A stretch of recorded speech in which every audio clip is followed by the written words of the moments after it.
बिहार की सबसे hot seat Bankipur विधानसभा उपचुनाव में हर मिनट कहानी बदल रही है। अभिषेक सिन्हा उर्फ अभिषेक बंटी के मैदान छोड़ने से जो सस्पेंस बना था उसे बीजेपी ने कुछ ही मिनटों में खत्म कर दिया। बीजेपी के राष्ट्रीय महासचिव अरुण सिंह ने एक प्रेस विज्ञप्ति जारी कर बांकीपुर से नीरज कुमार सिन्हा को अपना नया अधिकृत उम्मीदवार घोषित कर दिया। अब बांकीपुर के रण में सीधा मुकाबला जनसुराज के प्रशांत किशोर, आरजेडी की रेखा गुप्ता और बीजेपी की नीरज सिन्हा के बीच होगा। कौन है नीरज कुमार सिन्हा? अब हर किसी के जहन में एक ही सवाल है कि आखिर नीरज कुमार सिन्हा कौन है, जिन पर बीजेपी ने इतने बड़े हाई प्रोफाइल मुकाबले में दांव खेला है। तो आपको बता दें कि 28 साल के नीरज सिन्हा पटना के ही रहने वाले हैं और बीए पास हैं। वो अविवाहित हैं और पिछले 2 दशकों से बीजेपी संगठन में एक निष्ठावान सिपाही के तौर पर काम कर रहे हैं। वो भारतीय जनता युवा मोर्चा के जिला उपाध्यक्ष रहने के साथ साथ 2 बार मंडल अध्यक्ष रह चुके हैं और फिलहाल नरेंद्र भारती मंडल के अध्यक्ष हैं। प्रत्याशी बनाए जाने पर नीरज कुमार सिन्हा ने पार्टी के प्रति आभार जताया है। अचानक फ़ोन आया कि आपका नाम चल रहा है, तो लेकिन हम उतना नहीं, लेकिन यहाँ से फ़ोन आया तो हम बुलाहट हुआ तो मैं आया। तो मैं ऐसा देख रहा हूँ कि मुझे एक बूथ लेवल का कार्यकर्ता को भारतीय जनता पार्टी इस जगह पर पहुँचाई है। मैं तो कल्पना भी नहीं कर रहा था कि मैं यहाँ तक अभी पहुँच पाऊँगा, जो मेरा उम्र है अभी। लेकिन मैंने अपनी कार्य क्षमता से, मैं बूथ अध्यक्ष का काम करता था, वहाँ पर उस पर्ची बांट रहा था, मुझे जानकारी मिली तो अभी मैं यहाँ पे पहुँचा हूँ।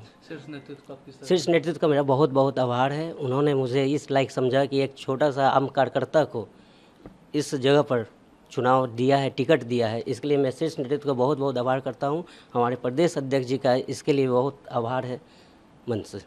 नीरज सिन्हा को टिकट मिलना बीजेपी के आम कार्यकर्ताओं के लिए भी एक बड़ा संदेश है। नीरज का परिवार जनसंघ के जमाने से पार्टी की विचारधारा से जुड़ा रहा है। उनके चाचा नरेंद्र भारती ने इलाके में संगठन को मजबूत करने में अपना जीवन लगा दिया था। उन्हीं के सम्मान में इस क्षेत्र के संगठन का नाम नरेंद्र भारती मंडल रखा गया था, जिनकी कमान आज नीरज ही संभाल रहे हैं। किसी बड़े या चर्चित चेहरे के बजाय बीजेपी ने अपने जमीनी और सक्रिय कार्यकर्ता पर भरोसा जताया। अपने बीच के किसी को टिकट मिलने पर कार्यकर्ताओं में भी काफी जोश नजर आया। जिंदाबाद जिंदाबाद जिंदाबाद, नवीन जिंदाबाद जिंदाबाद जिंदाबाद, गठबंधन जिंदाबाद जिंदाबाद जिंदाबाद, सिन्हा जिंदाबाद जिंदाबाद जिंदाबाद, भारत माता की भारत माता की, नवीन जिंदाबाद जिंदाबाद जिंदाबाद, नवीन भारत माता की भारत माता की। बांकीपुर का विधायक कैसा हो? नीरज सिन्हा जैसा हो। नीरज सिन्हा जिंदाबाद जिंदाबाद जिंदाबाद, नितिन नवीन जिंदाबाद जिंदाबाद जिंदाबाद, नितिन नवीन जिंदाबाद जिंदाबाद जिंदाबाद, नितिन नवीन जिंदाबाद जिंदाबाद जिंदाबाद जिंदाबाद जिंदाबाद। बांकीपुर का विधायक कैसा हो? बांकीपुर का विधायक कैसा हो? सिन्हा जैसा हो। विधायक कैसा हो?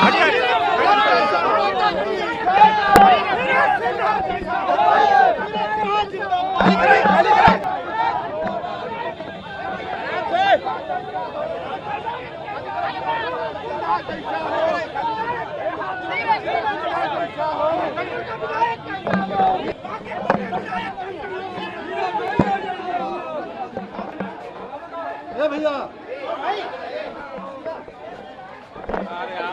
आगे खड़ा है भाई, अंदर आवे दो, अंदर आवे दो, अंदर आओ, अंदर आओ दो। भैया भैया गेट पे खाली करवाइए, गेट पर खाली करवाइए।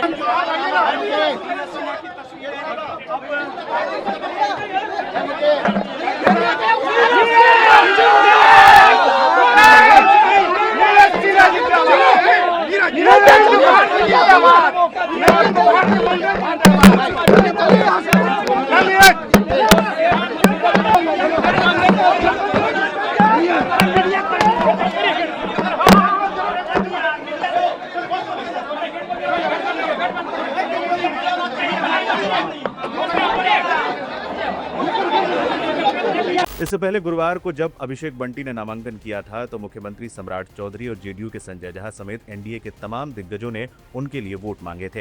लेकिन शुक्रवार शाम अचानक अभिषेक बंटी ने प्रदेश अध्यक्ष संजय सरावगी को पत्र लिखकर और प्रेस कॉन्फ्रेंस कर पारिवारिक कारणों से चुनाव लड़ने से इनकार कर दिया। आपको आग्रह करना चाहता हूं कि मैं पारिवारिक कारण से विधानसभा उपचुनाव लड़ने में असमर्थ हूँ। राजनीतिक गलियारों में इस अचानक यू टर्न को लेकर तरह तरह की चर्चाएं हैं, लेकिन बीजेपी ने बिना वक्त गवाए तुरंत डैमेज कंट्रोल कर दिया है। ये सीट नितिन नवीन के राष्ट्रीय अध्यक्ष बनने और राज्यसभा जाने के बाद खाली हुई है, जहां सालों से बीजेपी का दबदबा रहा है। इस गढ़ को बचाने की जिम्मेदारी अब 32 साल के युवा नीरज सिन्हा के कंधों पर है, जिनके सामने प्रशांत किशोर जैसी बड़ी सियासी चुनौती खड़ी है। बांकीपुर में 30 जुलाई को वोटिंग होगी और 3 अगस्त को नतीजे आएंगे। देखना दिलचस्प होगा कि बीजेपी का यह नया सांगठनिक दांव प्रशांत किशोर के चक्रव्यूह को भेद पाता है या नहीं। ये दिखाता है कि कोई भी विधानसभा क्षेत्र या कोई भी लोकसभा क्षेत्र किसी का गढ़ नहीं है, किसी की जागीर नहीं है। अगर जनता खड़ी हो जाए तो बड़े से बड़े नेता का पसीना निकल सकता है। जिस बांकीपुर के बारे में कल तक भाजपा के लोग ये कह रहे थे कि हमारा इतना मजबूत किला है कि हम कुत्ता बिल्ली को भी खड़ा करेंगे तो जनता हमको वोट देगी, आज जनता के सामने एक विकल्प आ गया है तो भाजपा को उम्मीदवार नहीं मिल रहा है। दूसरी बात, इस देश ने पिछले कुछ सालों में देखा है भाजपा के डर से दूसरे पार्टियों के उम्मीदवार भागते हैं। ईडी, सीबीआई, इनकम टैक्स, उनके डर से दूसरे पार्टियों के उम्मीदवार भागते हैं। ये दूसरे पार्टी के उम्मीदवारों को ये लोग खरीदते हैं, भगाते हैं। आज ऊपर वाले ने इनके साथ इंसाफ किया है, इनका उम्मीदवार किसी कारणवश छोड़कर भागा है मैदान। अब उनको चिंता करने दीजिए, 3 तारीख को जब वो रिजल्ट आएगा तो मुकम्मल हिसाब इनसे होगा। बदलाव होने जा रहा है, क्या लग रहा है? अब क्या होने जा रहा है ये तो आप देखिए और बांकीपुर की जनता से पूछिए, लेकिन कहीं ना कहीं भाजपा को इस बात का इल्म हो गया है कि इस बार जनता भाजपा के विरोधी नहीं, जो भाजपा के समर्थक हैं, उनके जो कार्यकर्ता हैं, उनके जो नेता हैं, उनको जिन्होंने वोट दिया है, उनका बिल्कुल मत क्लियर है कि सम्राट चौधरी जैसे व्यक्ति को के चाल चरित्र चेहरा वाले व्यक्ति को आप बिहार का मुख्यमंत्री नहीं थोप सकते हैं।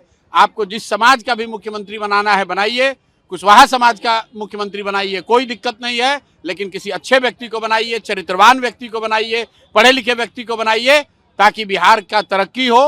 बिहार के लोग, बिहार के बच्चे सिर्फ मजदूरी करने के लिए नहीं पैदा हुए हैं। आपको वोट दिया है, बिहार के लोगों ने 202 विधायक जिताया है, तो आपकी जिम्मेवारी है कि सबसे अच्छे व्यक्ति को बिहार का नेतृत्व दीजिए ताकि बिहार का विकास हो सके।